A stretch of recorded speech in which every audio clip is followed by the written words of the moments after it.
कहता है scientist use things like telescope, scientists use things like telescopes, rockets and artificial satellites to study space, यानी space के बारे में उनको ज़्यादा से ज़्यादा नॉलेज पाने के लिए जो साइंटिस्ट हैं, स्पेस के बारे में ज़्यादा से ज़्यादा नॉलेज पाने के लिए जो साइंटिस्ट हैं वो किसका किसका इस्तेमाल करते हैं? टेलीस्कोप का इस्तेमाल करते हैं, रॉकेट्स का इस्तेमाल करते हैं और आर्टिफिशियल सैटेलाइट का इस्तेमाल करते हैं। आपको सैटेलाइट के बारे में बता चुका हूँ। आर्टिफिशियल का मतलब होता है मनुष्य द्वारा बनाया गया, ठीक है, मनुष्य के द्वारा बनाया गया उसको हम बोलते हैं आर्टिफिशियल। ओके, तो क्या कहता है कि हम तीन चीजों का इस्तेमाल करते हैं, टेलीस्कोप हुआ, रॉकेट्स हुआ, आर्टिफिशियल सैटेलाइट्स हुई, ठीक है, एक रडार होता है, ठीक है, इनका भी हम लोग इस्तेमाल करते हैं थोड़ा स्पेस के बारे में नॉलेज गेन करने के लिए। आगे कहता है अ telescope is an instrument that makes far away objects look nearer. अब कहता है कि टेलीस्कोप हम किसको कहते हैं? टेलीस्कोप क्या है? एक इंस्ट्रूमेंट है, यानी एक औजार है, एक साधन है, एक माध्यम है जिसकी हेल्प से हम फार अवे, यानी जो दूर चीजें हैं, फार अवे ऑब्जेक्ट्स का मतलब ऐसी चीजें जो हमसे दूर हैं हमको पास दिखाई देने लगती है, ठीक है। तो क्या है? टेलीस्कोप एक ऐसा इंस्ट्रूमेंट है जो हमें दूर की चीजों को देखने में हेल्प करता है, या जिसकी सहायता से हम दूर की चीजों को अपने पास देख पाते हैं, ठीक है।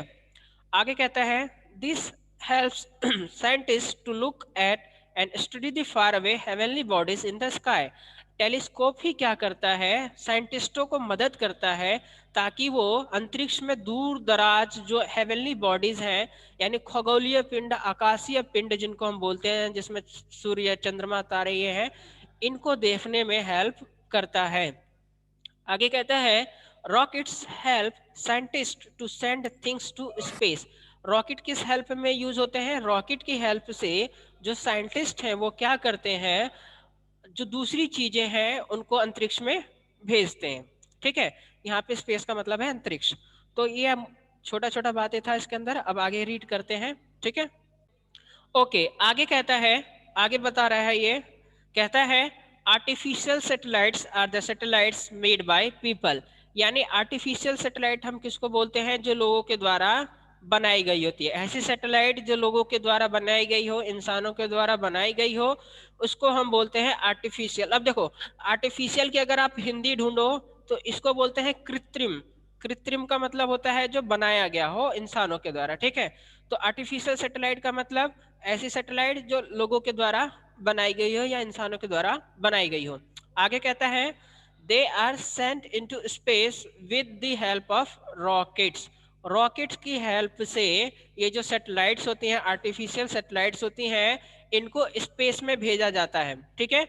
रॉकेट के हेल्प से आर्टिफिशियल सैटेलाइट को स्पेस में भेजा जाता है। कहता है आफ्टर रीचिंग स्पेस, स्पेस में पहुंचने के बाद they circle around the earth and collect information about the space. जब वो अंतरिक्ष में चली जाती हैं तो वो प्लेनेट के चक्कर लगाती हैं, यानी अर्थ का चक्कर लगाती है और हमें अलग अलग जानकारियां देती हैं। अभी आगे हम जानेंगे कि किस प्रकार की जानकारियां हमें मिलती हैं। आगे कहता है India sent its first artificial satellite call Aryabhata into space in 1975। जो आपकी इंडिया ने अपना सबसे पहला आर्टिफिशियल सैटेलाइट जिसका नाम था आर्यभट्ट, ठीक है, आर्यभट्ट 1975 में भेजा था। तो इसको आपको याद करना है, ये जीके का क्वेश्चन है, बहुत पूछा जाता है बच्चों से, आप जैसे बच्चों से बहुत पूछा जाता है, इसलिए इसको हमेशा याद रखना है कि इंडिया की पहली सैटेलाइट जिसको भेजा गया था उसका नाम था आर्यभट्ट, और किस ईयर में भेजा गया था? 1975 में। ओके, अभी फिलहाल में हमने अपना एक जो चंद्रयान फर्स्ट भेजा था, जो 2008 में गया था, जिसने चंद्रमा पे लैंडिंग की थी, चंद्रमा पे लैंडिंग नहीं की थी, उसने चंद्रमा का चक्कर लगाया था और ये बताया था दुनिया को कि चंद्रमा पे पानी है। तो भारत ही एक ऐसा पहला देश था जिसने ये बताया चंद्रमा की सतह पे पानी मौजूद है, और ये किसकी हेल्प से पॉसिबल हुआ? चंद्रयान फर्स्ट की हेल्प से, ठीक है। अब आपको मैं सैटेलाइट की एक इमेज दिखा रहा हूँ, वीडियो दिखा रहा हूँ, ठीक है, आप उसको ध्यान से देखिएगा। चलिए आगे कहता है artificial satellite help us to, यानी जो आर्टिफिशियल सैटेलाइट हैं देखिए कहाँ कहाँ हमारी मदद करते हैं। पहला कहता है study and predict the weather. Weather का मतलब होता है मौसम, मौसम को जानने में, और भविष्यवाणी, प्रिडिक्ट का मतलब होता है भविष्यवाणी करना। तो आर्टिफिशियल सैटेलाइट की हेल्प से हम मौसम के बारे में जान पाते हैं या उनकी भविष्यवाणी कर पाते हैं। जैसे आप सुबह सुबह उठते हो, न्यूज़पेपर या न्यूज़ चैनल्स पे आपको बताया जाता है कि आज ठंड रहेगी, आज आंधी तूफान आ सकता है। तो ये सब पॉसिबल है सिर्फ आर्टिफिशियल सैटेलाइट्स के वजह से। आगे कहता है talk to each other by phone and video. Artificial satellite के हेल्प से ही आज हम क्लासेस ले पा रहे हैं। आप जो जूम क्लासेस ले पा रहे हो, इसके पीछे जो सबसे बड़ा हाथ है वो आर्टिफिशियल सैटेलाइट्स का है। फोन पे एक दूसरे से बात कर पाते हो, वीडियो कॉलिंग कर पाते हो, तो वो सब आर्टिफिशियल सैटेलाइट के वजह से ही पॉसिबल है। आगे कहता है see live telecast of events such as cricket matches. जो आप लाइव देख पाते हो, चाहे आप जो भी चैनल्स हैं, न्यूज़ चैनल्स, उनको जब आप लाइव देखते हो, या कोई गेम होता है जैसे खास करके क्रिकेट हुआ, हॉकी हुआ, इस टाइप के गेम को आप लाइव किसके वजह से देख पाते हो? आर्टिफिशियल सैटेलाइट के वजह से। आगे कहते हैं predict natural calamities like earthquakes. ठीक है, सैटेलाइट के वजह से ही हम प्राकृतिक आपदाओं के बारे में जान पाते हैं। कैलेमिटीज का मतलब होता है प्राकृतिक आपदाएं, यानी भूकंप हुआ, ठीक है, तूफान हुआ, आंधी हुआ, सुनामी हुआ, ये सब हमारी कहलाती है नेचुरल कैलेमिटीज। तो कैलेमिटीज का मतलब होता है मुसीबतें। ठीक है, कैलेमिटीज का मतलब होता है मुसीबतें। ठीक है, कैलेमिटीज का मतलब होता है मुसीबतें, आपदाएं। तो आर्टिफिशियल सैटेलाइट की हेल्प से हम जो आने वाली आपदाएं होती हैं, मुसीबत होती है, अर्थक्वेक हुआ, सुनामी हुआ, ठीक है, टोर्नेडो हुए यानी बवंडर तूफान जिसको आप बोलते हैं, ये हुआ, ठीक है, तो इनकी हम प्रिडिक्शन कर पाते हैं, इनके बारे में हम अंदाजा लगा पाते हैं। ठीक है, अब क्वेश्चन आंसर है, थोड़ा सा इसको डिस्कस करते हैं।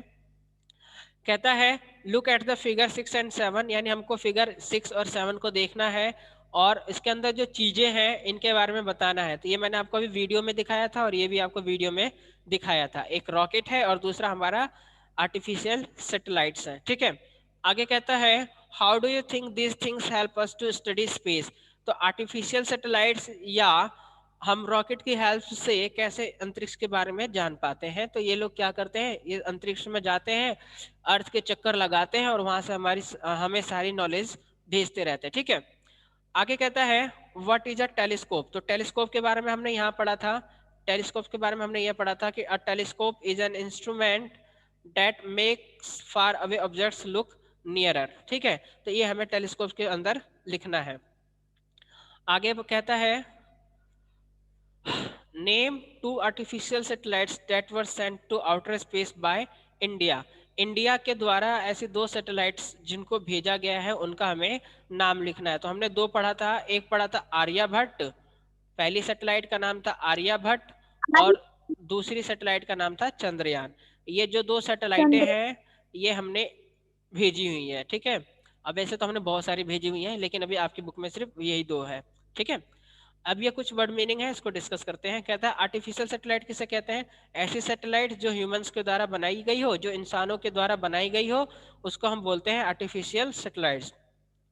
कैलेमिटीज मैंने आपको अभी समझाया है। कैलेमिटीज का मतलब होता है ऐसी घटनाएं जिनसे बहुत बड़ी मात्रा में नुकसान होता है, ऐसी घटनाएं जिनसे बहुत ज्यादा नुकसान होता है, हानि पहुंचती है, उसको हम बोलते हैं कैलेमिटीज यानी मुसीबतें, आपदाएं।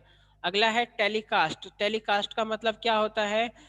ठीक है, टेलीविजन या रेडियो पे, ठीक है, टेलीविजन या रेडियो पे सिग्नल को भेजना, उसको देख पाना ही टेलीकास्ट कहलाता है। तो जो हम ऑनलाइन वीडियोस देख पाते हैं वो टेलीकास्ट की वजह से ही देख पाते हैं, यानी टेलीकास्ट होता है, उनको भेजा जाता है सैटेलाइट की हेल्प से, सिग्नल भेजा जाता है और हम उसको देख पाते हैं। तो होता कैसे है, सपोज करो क्या होता है कि जहाँ से भेजा जाना होता है वो एक सिग्नल भेजता है स्पेस में, स्पेस में सैटेलाइट के पास जाते हैं टकरा के, फिर एक टावर के पास आता है और टावर से हमारे टीवी में आता है। ठीक है, तो इस तरीके से ये हम चीजें देख पाते हैं। आगे चलते हैं हम लोग। आगे कहता है, आगे रीड करेंगे, मैं बता रहा हूँ कौन रीड